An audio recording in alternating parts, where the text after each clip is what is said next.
vuelta de la publicidad, como os habíamos dicho, y vamos a poder mostrar una entrevista larga al periodista del investigador Antonio Salas. Es testigo protegido, ya nos sorprendió en su día con los libros publicados con editorial Temas de Hoy sobre Diario Un Skin, El año que trafiqué con mujeres o El Palestino, que por cierto este último libro se va a llevar también al cine en Estados Unidos. Bueno, pues hoy día 22 de octubre sale a la venta Operación Princesa. Hemos podido charlar con él durante cerca de 30 minutos y además en la entrevista os vamos a mostrar algunas imágenes inéditas que el propio Antonio Salas nos ha facilitado. Que lo disfrutéis.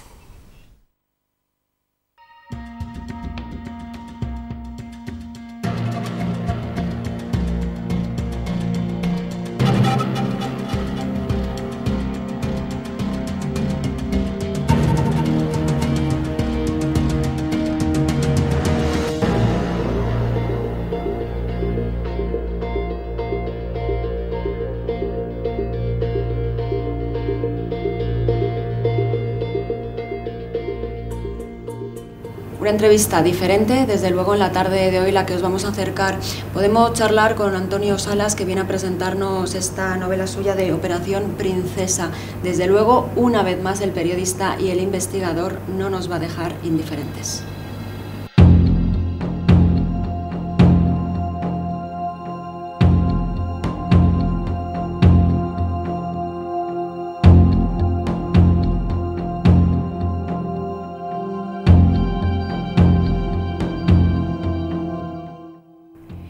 ¿Qué nos aportas, Antonio, en este nuevo libro de Operación Princesa? Que es la primera vez que en lugar de hacer un ensayo cerebral, un torrente de datos exclusivamente planteando la información, ahora soy un poco más ambicioso y quiero que el lector llore, que ría, que viva, lo mismo que los personajes, y el planteamiento es como una novela, como una narrativa. Eso te da mucha más libertad para describir cosas que no puedes describir en un ensayo, y sobre todo, y es una de las cosas más gratificantes, para dibujar el final que tú querrías para todos los corruptos, ¿no? Eso es algo que también solo se puede hacer en una ficción,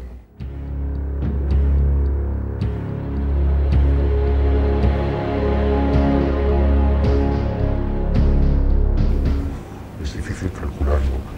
Quizá un 90% de información, de datos reales y un 10% de ficción, o un 80-20, porque todos los personajes están inspirados en personajes reales que yo he conocido, todas las situaciones.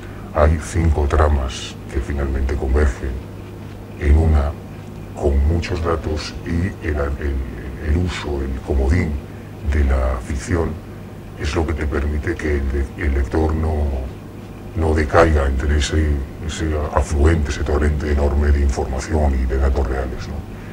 Y además tiene la aliciente de que son personajes reales, personajes, algunos realmente sorprendentes, como la testigo protegido que inspira el personaje de Alexandra Cardona en la novela, que es la joven de origen latinoamericano con formación universitaria en su país, que llegó a España en una de las redes de trata de blancas que todos los días traen chicas a Europa, pero que con su testimonio y su denuncia provocó una reacción en cadena que hizo tambalear, que hizo que se imputaran a cientos de policías, empresarios, políticos de todos los partidos, que provocó el arranque de varias operaciones policiales que se han ido desglosando en otras operaciones debido al volumen de casos de corrupción que se descubrieron, y lo gratificante es que se trata de un personaje real, de una simple chica que con su testimonio y su denuncia hizo que se tambalearan los cimientos de muchos partidos políticos.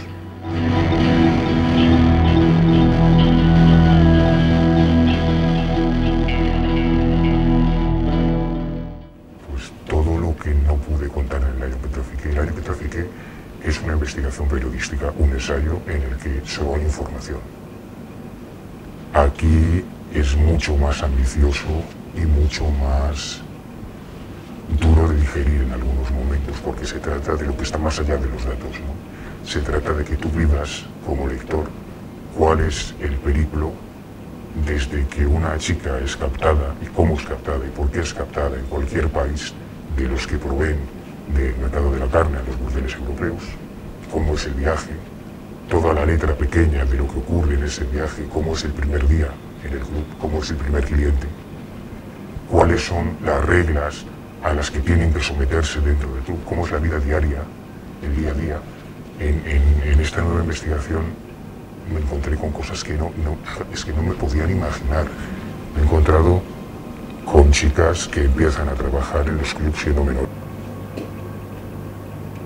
España. Me he encontrado casos de clubs en los que trabajaban juntas madre e hija. Me he encontrado un caso, solo uno, de un mismo club en el que trabajaban madre, hija y nieta. Tú te puedes imaginar lo que es eso, ¿no? Que estés trabajando en un burdel con tu madre y con tu abuela y con tu hermano, que también forma parte, el hermano trabajaba de camarero. O sea, me he encontrado con muchas cosas que no me podía imaginar en el año del tráfico con mujeres y que aquí son parte del escenario, no son el objetivo del libro, sino que son parte del escenario en el que se dan los pasos previos que terminarán con toda la trama de corrupción política, empresarial y policial que precisamente se conocieron gracias a la denuncia de esta protagonista.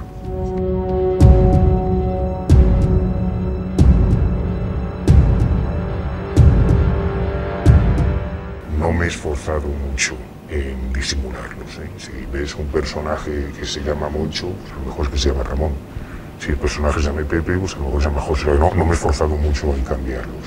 Son perfectamente identificables para quien esté un poco al hilo de la actualidad y además con todas las informaciones que se dan de ubicación, fechas, partidos políticos, son muy fáciles de reconocer al primer vistazo. Y a mí me ha sorprendido. Supongo que al lector también le sorprenderá las dimensiones de la corrupción. Van mucho más allá de lo que podíamos imaginar y además todo está muy relacionado, más de lo que yo jamás habría sospechado, con el narcotráfico. El narcotráfico es el que controla, el que delimita y define la economía mundial.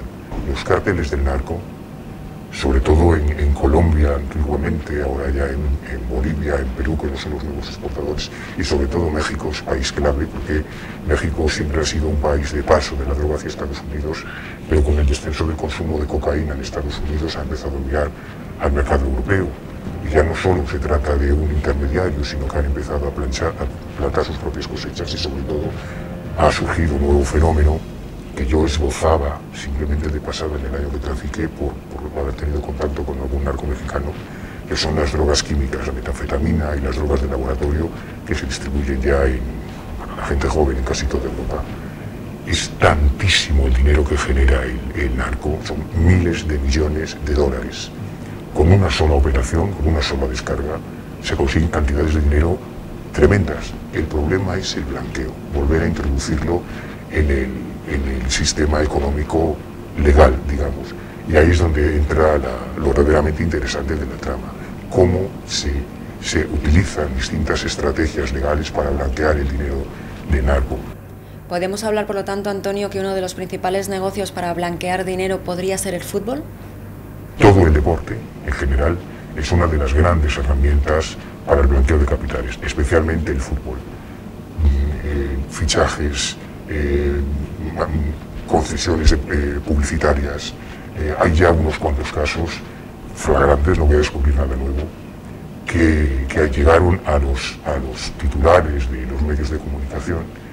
Y lo más triste es que para los aficionados de esos equipos en concretos, en el fondo no importa. En el fondo, probablemente a los hinchas de Liverpool no les importaba demasiado que un conocido capo ruso comprase el club y los negocios, no les importaba de dónde sacaba el dinero cuando compró el club, como no le importaba a los seguidores del Rayo Vallecano antes del escándalo de Nueva Rumasa de dónde sacaba el dinero Luis Mateos, o no les importaba a los hinchas del Atleti de dónde sacaba el dinero Jesús Gil antes del escándalo de la Operación Malaya, ¿no? El mundo del fútbol es una de las grandes puertas para el blanqueo de capitales, a pesar de que, claro, a los aficionados no les preocupa demasiado. ¿Nuestro sistema policial podemos decir que es corrupto? Quiero pensar que no, como sistema. Pero ese no es ningún secreto que hay muchos policías corruptos, que algunas operaciones policiales han desentramado redes de corrupción policial muy seria.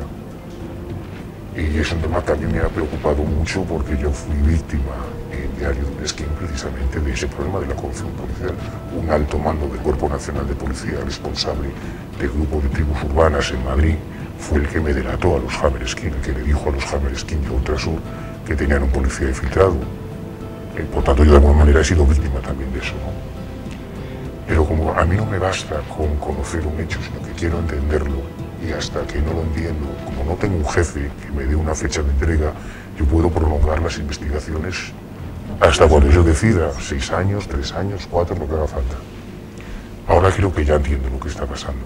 Cuando ven el dinero que mueven ciertos personajes del crimen organizado, cuando los sueldos de un funcionario van mermando con la crisis económica cada vez más, cuando le retiran los moscosos, cuando se retiran pagas extra. Si antes no era difícil conseguir sobornar o comprar policías, ahora para los capos de narco es tan de ganga, ¿no? A precio de saldo es mucho más fácil, lo cual va a traer muchos problemas de aquí a unos años de corrupción policial. Pero entiendo que para muchos funcionarios, sobre todo cuando se acercan al mundo de la prostitución, por ejemplo, los hombres tenemos esa debilidad, o cuando se acercan al mundo del narco y el dinero que mueve, que es brutal, ¿no? Es inimaginable la cantidad de dinero que mueve el narcotráfico, a veces caigan en la tentación y sobre todo, y ese es el problema más grave, si ven que todos sus compañeros lo hacen como algo normal, cuando una persona socializa un comportamiento porque todos sus referentes, amigos, compañeros de trabajo, vecinos, lo hacen, podemos llegar a justificar las cosas más terribles, ¿no? Y el problema de la corrupción es que es un virus contagioso.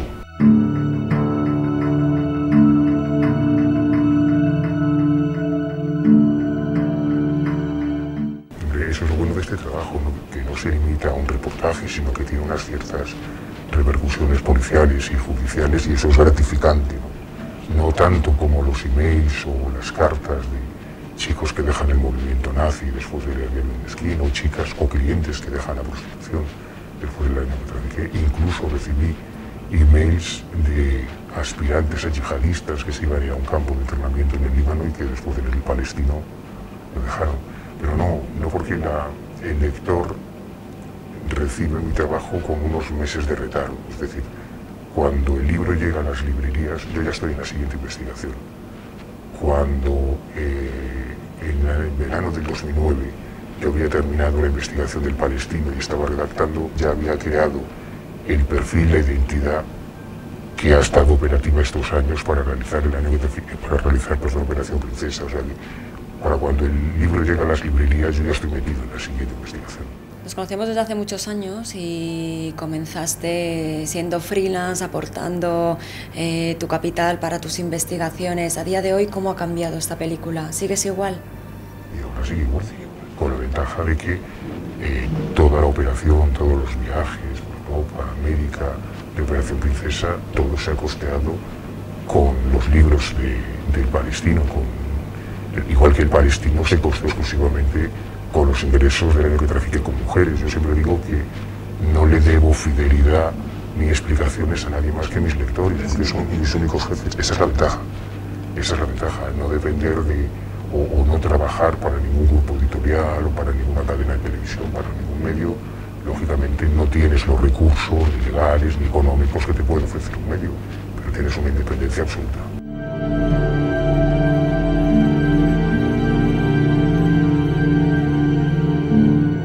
Sí, bueno, de hecho ya estoy en marcha, pero no por una vocación kamikaze en absoluto, le tengo mucho apego a mi piel, solo tengo una, y no se trata de una vocación, pero ciertos temas de gran preocupación y de gran repercusión social, si quieres tener la oportunidad de comprenderlos, no solo de informar sobre ellos, sino de comprenderlos, yo pienso que solo se puede hacer desde dentro.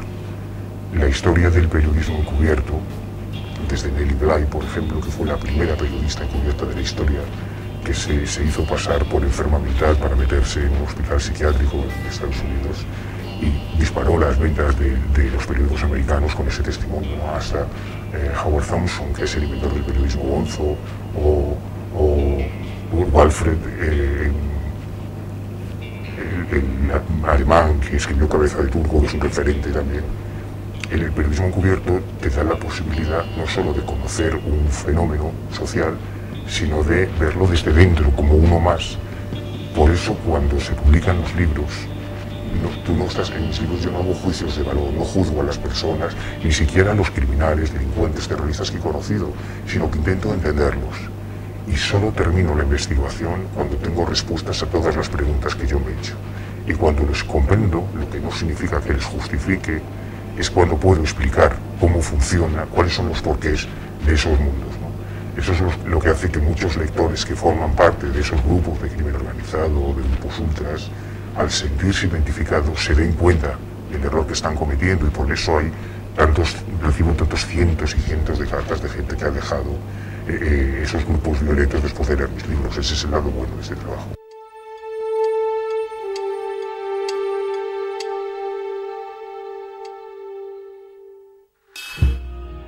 A veces todos tenemos nuestra vanidad y a veces te da la tentación, te gustaría poder decir, bueno, sí, soy yo, para bien o para mal. Piensas que merece la pena, ¿no? Cuando puedes asistir a la detención de un personaje como Praesoni en Murcia y toda la organización que se desmanteló, te da la sensación de que merece la pena. Entonces quieres seguir haciendo este tipo de trabajo y lógicamente no puedes dedicarte al periodismo encubierto y tener un rostro conocido. Hay periodistas que lo han intentado, por ejemplo el británico Donald McIntyre hizo trabajos brillantes como periodista encubierto con cámara oculta, es un perfil muy parecido al mío, hizo reportajes sobre los hooligan en Inglaterra, sobre el crimen organizado, las mafias, pero luego quiso también recibir el lógico reconocimiento que merecía su trabajo y se convirtió en un personaje muy mediático en la televisión británica, y ahora se lamenta de que ya no puede volver a ponerse una oculta y ya no puede volver a hacer trabajo encubierto. Lógicamente, no puedes tener fama y trabajar encubierto al mismo tiempo.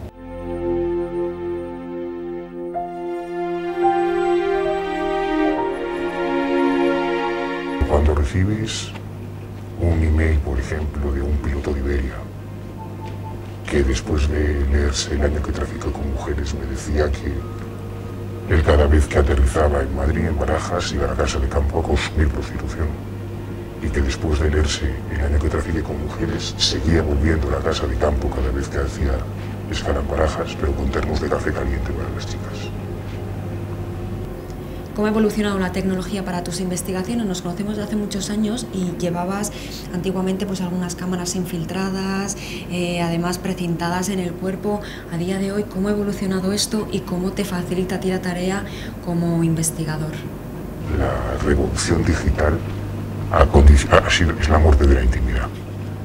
En Diario de un Esquín yo recuerdo llegar a utilizar microcámaras incrustadas en la bomber, en la cazadora de Skinhead, pero que enviaban la señal a un magnetoscopio enorme que tenía que llevar casi atado al estómago, con una autonomía de 90 minutos, lo que dura la cinta y la batería, o equipos más sofisticados que utilizamos en El año que trafiqué con mujeres, con emisores de radio para poder llevar solamente la microcámara y el micrófono y que la señal de radio registrase en un equipo que dejabas en el coche o en un bolso la grabación. Pero con la llegada de la tecnología digital, el tamaño de los objetivos y de los sistemas de grabación ha disminuido mucho. Se ha sustituido las microcintas o las cintas de mini DV por memorias micro USB, por ejemplo, con lo cual hoy en día en cualquier objeto, en cualquier prenda, es susceptible colocar una cámara oculta. Eso nos facilita el trabajo, evidentemente, pero implica el final de la intimidad. Hay tecnologías prácticamente indetectables. Una cruz céltica, la nueva esvástica. Buena lección. Tú no puedes hacer un reportaje de infiltración en los cabezas rapadas sin asumir unos ciertos riesgos, porque el problema de llevar la cámara oculta, sobre todo con estos equipos anteriores, es que si te la tocaban y te la pillaban, no había justificación, no había excusas, no había explicación. Tendrías un problema. Ahora con la tecnología digital, ese riesgo de que descubran el equipo de grabación se ha minimizado, a menos que seas muy experto y que estés muy familiarizado con los sistemas de grabación. A veces cuando hablas de esto, claro, da la sensación de que estás contando las batallitas del abuelo. Pero lógicamente si te pasas 6 años siendo el webmaster de Carlos el Chacal, por ejemplo, fue el terrorista más legendario hasta que apareció Bin Laden.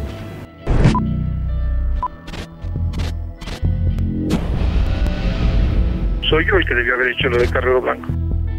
Los camaradas blancos no tenían la experiencia, pidieron ayuda. Estábamos en plena batalla aquí, no podíamos pasarme unos meses allí para preparar eso Madrid. Y los muchachos lo hicieron allá, los conozco, y después los entrené también. Históricamente, y eso está establecido, ¿no? La asistencia que le dimos nosotros a los camaradas vascos, ¿no?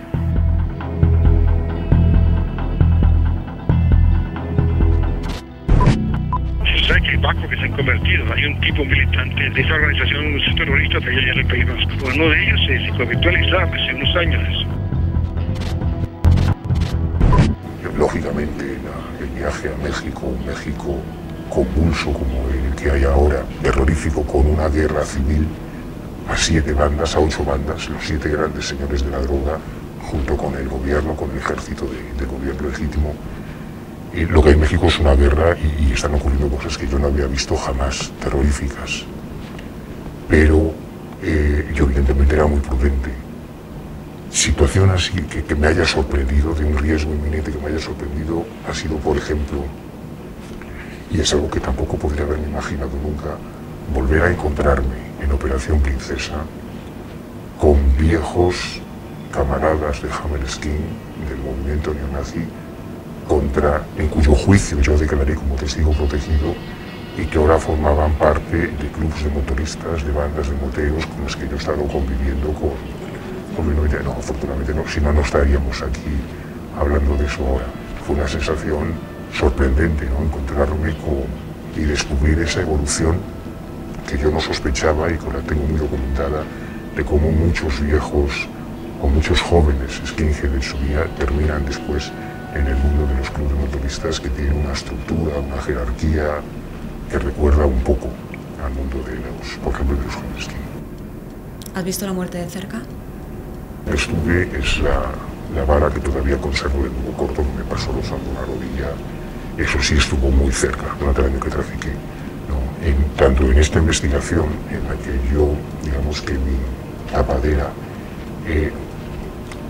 cuando tú te dedicas a este tipo de periodismo, con el paso de los años vas adquiriendo unos conocimientos y unas habilidades que no se enseñan en la facultad de periodismo, cosas que vas aprendiendo. Todo lo que aprendí en Venezuela en el manejo de armas, en los campos de adiestramiento, que no sospechaba, digamos que lo reutilicé ahora para crearme el perfil de un traficante de armas, de un mercenario que trabaja con distintas organizaciones y que está muy familiarizado con las armas de fuego. Así que no había disparado tantos tiros en mi vida, me he hartado disparar tiros, pero afortunadamente no me los han disparado ni en esta ocasión. Gilbert, ¿cómo estás, hermano? Mira, Gilbert, te voy a preguntar algo. ¿Cuándo va a haber entrenamiento de comando abajo en La Guaira? ¿Ah? Yo necesito entrenar a una gente, pero tú me puedes confirmar. Tengo unos hermanos musulmanes que necesitan ser entrenados también, que están aquí en Venezuela ahorita. Para desmontarla, tengo que dispararla. La disparé. Presiono aquí. Voy a sacar cargador. Presiono esta retenida que está aquí. Llevo esta palanquita hacia adelante y...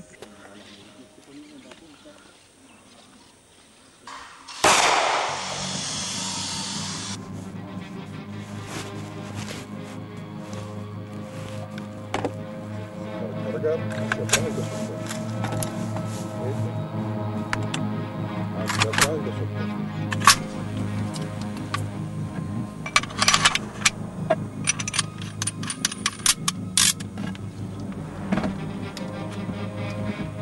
¿Qué pasó? ¿Lograron lo de...?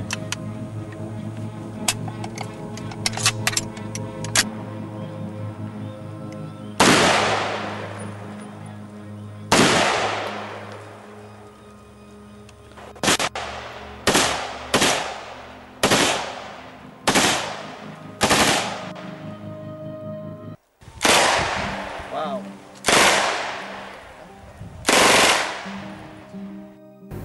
¿En alguna ocasión has pegado un tiro a alguien para salvar y proteger tu propia vida?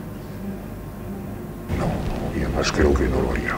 Creo, nunca digas, nunca se puede decir, ¿no? Pero pienso que no. llevo tantos años tan sobresaturado de violencia, o sea, por alguna razón las últimas investigaciones han sido de grupos muy vinculados de una manera u otra a la violencia, que ya me aburre, ya me he quedado saturado de violencia. Luego, por desgracia, forma parte de nuestra sociedad y cada vez más nos hemos insensibilizado mucho con la violencia y está presente en todo. Pero no, cada vez odio más la violencia y no quiero pensar que tuviese que llegar a utilizarla. ¿Cómo haces para llevar una vida medianamente normal y que todo lo que tú has vivido no te afecte? Mira, te voy a contar una anécdota. Y hubo una temporada de mucha tensión. Yo suelo ser muy paranoico, pero de especial paranoia. Así que se me ocurrió un psicólogo. El problema es que yo no le puedo contar al psicólogo quién soy ni a qué me dedico. Y después de una serie de sesiones, bastante caras, por cierto, y de intentar llevar mis angustias y mis miedos, diciéndole que, bueno, que yo era reportero, que había viajado por países en conflicto, lo cual es real, que había visto morir que había estado cerca de la muerte de muchas personas, compañeros, durante la investigación del Palestino murieron asesinados o por arma de fuego casi una decena de las personas con las que yo conviví en la infiltración. Es decir, intentaba darle una información lo más cercana a la realidad, pero sin revelar mi identidad. Y después de varias sesiones, a 90 brazos cada una, me diagnosticó estrés postraumático y me recomendó que escribiese un libro para desfogarme y exteriorizar esos miedos. Ya no volví al psicólogo.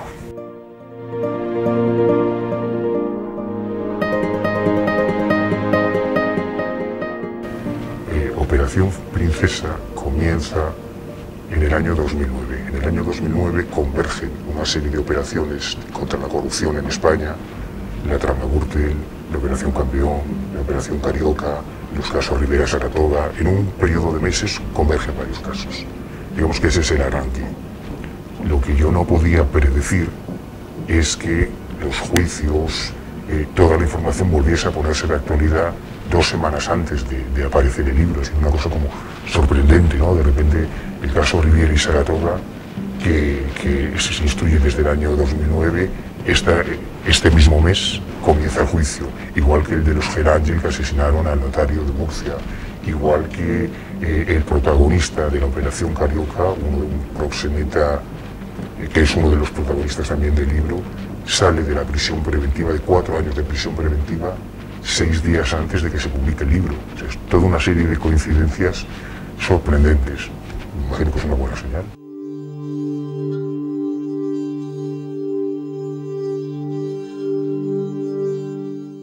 Es una historia muy curiosa. Cuando yo comencé a crearme ese perfil, una nueva identidad para acercarme al mundo del narcotráfico y de la corrupción, intentaba que fuera un personaje creíble y que pudiese resultar atractivo para mis objetivos en ese mundo, ¿no? Entonces empecé a jugar con el mundo de los moteros, de los bickers, de las bandas de motoristas, lo que me ha permitido documentar muy bien, hasta el mínimo detalle, todas las cosas que se cuentan en Operación Princesa. Y me encontré con el submundo de los clubes de motoristas, especialmente Los Ángeles del Infierno, y todo el entramado de motoclubs, de bickers, de motogroup, de club de monomarca que hay en España, que es tremendo. Además, no existen estadísticas oficiales sobre cuántos son, dónde están, y cómo se organizan. Me parece un tema fascinante. Y en el caso en concreto de Los Ángeles del Infierno, digamos que me encontré con sus negocios, su presencia, la relación que tienen con muchos famosos. En el caso del videoclip de Shakira, por ejemplo, yo recuerdo cuando salió el videoclip Loca, que se rodó en Barcelona por De La Iguana, que es su realizador de cabecera en Barcelona. Hubo un cierto escándalo porque a Shakira se le había multado por ir en moto sin casco. De lo que nadie se dio cuenta, y me parece sorprendente, es que la moto en la que va Shakira lleva en el depósito la calavera alada, que es el símbolo de Los Ángeles del Infierno, tapado con unas pegatinas, en una de las cuales está la palabra ACAP, que es un acrónimo de Al Cop Are Bastard, todos los policías son unos cabrones, que es uno de los lemas de muchos grupos de extrema derecha, extrema izquierda y grupos violentos, ¿no? O sea, me parecía sorprendente que desde un videoclip de Shakira que ha visto millones de personas se pudiese lanzar esa consigna. Pero claro, es que el tipo que lleva la moto en la que va Shakira es Fabián81, uno de los miembros más importantes del capítulo Nómad de los Hell Angels de Barcelona. Todos los motoristas que van alrededor y toda la seguridad de ese videoclip pertenece a Nomads de los Hell Angels. Hay personajes además muy conocidos con una cierta repercusión mediática, y ese otro lado del mundo de las bandas de motoristas que no suele ser tan conocido. Entonces me parece un ejemplo bastante gráfico, bastante elocuente, que todo el mundo puede consultar y darse cuenta, y que además Loca es el título de la versión en español. La versión en inglés se titula Hell Angel. No se puede decir más claro.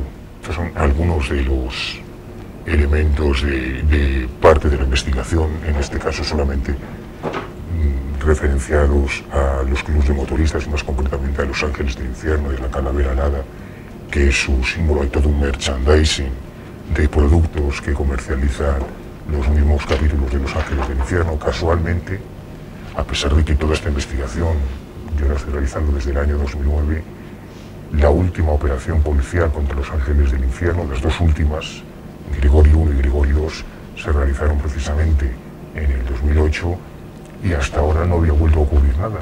Y en los últimos 2 meses se lleva a cabo la operación Casablanca, desarticulando el capítulo de Los Ángeles del Infierno en Mallorca con montones de detenciones. Hace solo un par de semanas en Pontevedra 4 ángeles del infierno eran detenidos con 500 kilos de cocaína. Parece que lo hubiese conspirado yo para que el libro fuese tan oportuno, pero no, es algo que ha ocurrido de forma totalmente casual. ¿Es difícil conciliar tu vida personal con esta vida que llevas como investigador? Sería un poco injusto, sobre todo cuando estás en Operación Princesa. Han sido 6 o 7 países, el palestino fueron 13 países, en 6 años, a veces pasando muchos meses. En Venezuela pasé muchos meses, está haciendo muchos meses seguidos, ¿no? Pero dependiendo de la ambición de la investigación, de hasta dónde quieres llegar, pues lógicamente hay que invertir mucho tiempo y mucho dinero, y no parece muy compatible con una vida personal estable o equilibrada.